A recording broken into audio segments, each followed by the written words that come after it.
And a legal battle over a bathroom law. Now, it all began when North Carolina passed a law that requires transgender people to use the bathroom of the gender listed on their birth certificates. That did not sit well with the United States Department of Justice. So, DOJ then fired off a letter to North Carolina Governor Pat McCrory insisting that the new North Carolina law violates the Civil Rights Act. Justice gave North Carolina 1 week to confirm that it would not implement the new law.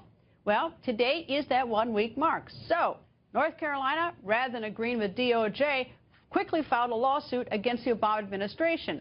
And then in response, the DOJ filed their own federal lawsuit.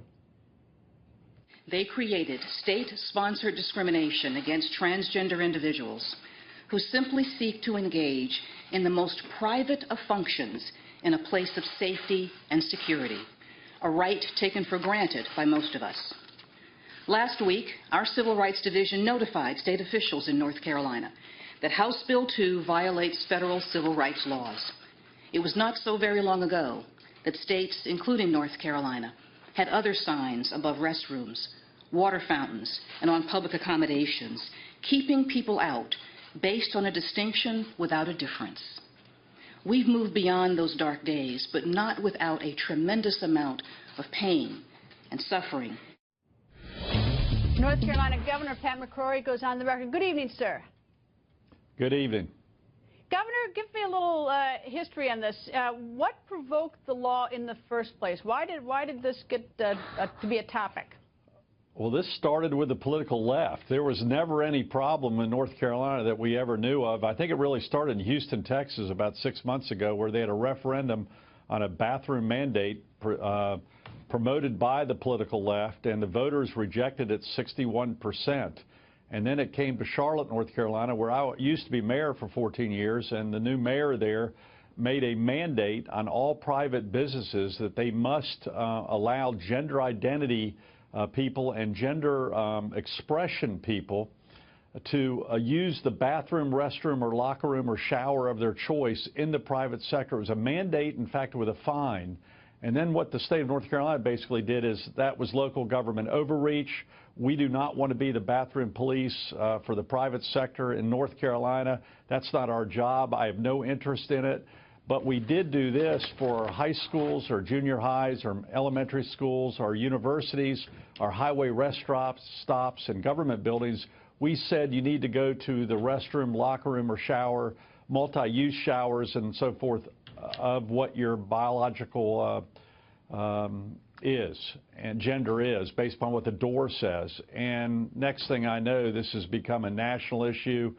I'm being threatened by the federal government, transportation funds, housing funds, university funds. It's like Big Brother has all of a sudden descended upon our state in a very coordinated political way. But actually what the Attorney General, what the national media is missing, this is no longer a mandate on North Carolina. They are making bathroom rules for every employer in the United States of America with over 15 employees and telling them that they must allow gender identity to be the new choice of what restroom or shower people use at a place of work. All right, the bathroom is obviously the issue that has really captured everybody's attention. There are also, as I understand it, about 17 ordinances in this law, or parts of this law, that remove some discrimination against gay people. First of all, am I correct that there's some, that's not correct? No, that's not correct. Now, Charlotte did pass an ordinance regarding gay and lesbian and transgender and gender expression. And the state legislature did not want every city and town to have their own discrimination clauses, but that should be statewide. We didn't eliminate anything that any city didn't have prior to that Charlotte overreach. In fact, I firmly believe that the federal government does need to deal with this discrimination issue. I think the U.S. Congress needs to further clarify not only sexual orientation being a protected class, but we need to figure out what gender identity and gender expression is. And the U.S. Congress kind of ignored it, and now the Obama administration is interpreting existing law. The word sex has now become not just sexual orientation, but also gender identity and gender expression. This is an issue none of us were talking about. I never talked about it during any campaign. I didn't even know this problem existed up until several months ago. Do you believe, just I'm trying to get this out here, do you believe that companies should be able to fire people because they're gay? Absolutely not. In fact, Okay. I've signed an executive order. I'm totally against any discrimination towards sexual orientation whatsoever. The big issue for us is what is the definition of gender identity or gender expression, especially when you're using a group shower or a group locker room or group restroom. Okay, now this is in court. You're in court, the federal government's in. Is this something that really, Yeah. I mean, we're going back to the Civil Rights Act, is this really something that Congress sort of needs to define so that there's direction to the states? I mean, the problem is that both of you are suing each other, but the 1964 Civil Rights Act didn't speak to this. And maybe it's time for Congress to figure it out. Absolutely. We do not need different anti-discrimination rules in every city and state and small town and county throughout the United States of America, and that's what we have right now. In fact, most states have the same rules as North Carolina, but they may have pockets of one city has one rule. New York, I think, has 30-some different classifications. This is a federal issue since the LBJ days from 1964 Civil Rights Act, and Congress has frankly ignored this, both Republicans and Democrats. They need to revisit what is the definition of sex. Well, don't count on doing it during a political year. All right, let me ask you, I don't.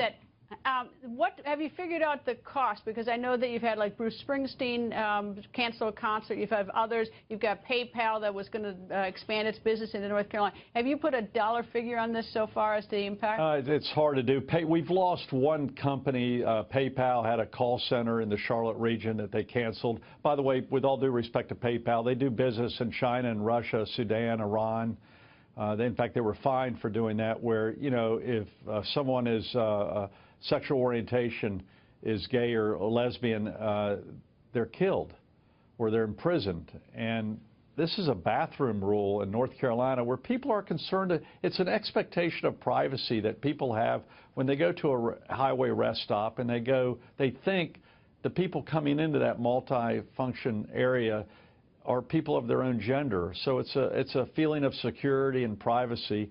And frankly, I think Congress does need to deal with this, and we need to have a consistent application across the United States. Governor, thank you for joining us, sir. Thank you very much.